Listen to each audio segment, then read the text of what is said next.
करिए, छत्रपति शिवाजी महाराज का संघर्ष भारत के स्वाभिमान और सम्मान का संघर्ष था। याद करिए, औरंगजेब की सत्ता को चुनौती देने के लिए छत्रपति शिवाजी महाराज आगरा गए थे।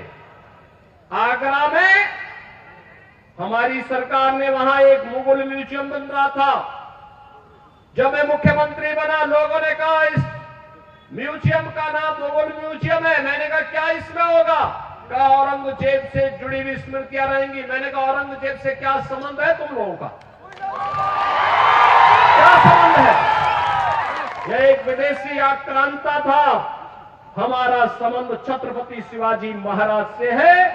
इस म्यूजियम का नामकरण छत्रपति शिवाजी महाराज की स्मृति में होना चाहिए। छत्रपति शिवाजी म्यूजियम होगा।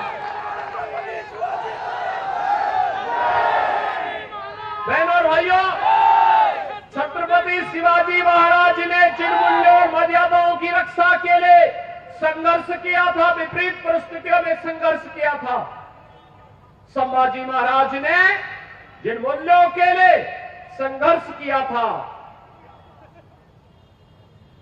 जिन अभियानों को लेकर के कभी कहता टोपे ने देश की स्वाधीनता के संघर्ष को आगे बढ़ाया था, आज उसी संघर्ष में हम भी उससे प्रेरणा प्राप्त करके अपने देश और अपने समाज के लिए कुछ कर सके, यही कहने के लिए आज मैं आपके पास आया हूं। यही कहने के लिए आज मैं आपके पास आया हूं।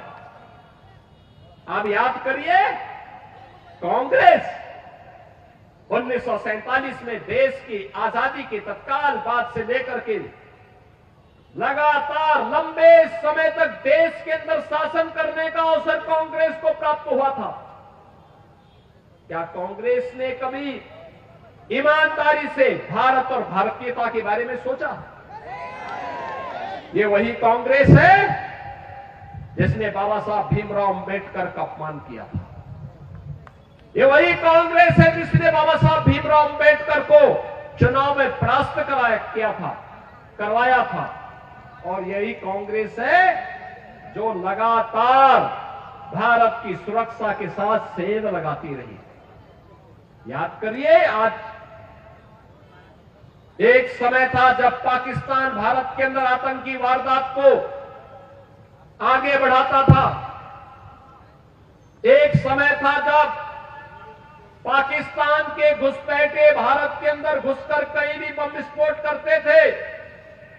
एक समय था जब चीन भारत की सीमाओं का अतिक्रमण करके भारत की सीमा में घुस जाता था। कांग्रेस के लोग कहते थे, जब हम लोग उस समय मुद्दा उठाते थे, कांग्रेस के लोग कहते थे, अरे बोलिए मत, संबंध खराब हो जाएंगे। उनको अपने संबंध खराब होने की चिंता थी, देश की सुरक्षा की चिंता नहीं थी। और आज मोदी जी के नेतृत्व में नया भारत है। अगर भारत की सीमा का अतिक्रमण करोगे तो फिर राम नाम सत्य है की ही यात्रा निकलेगी।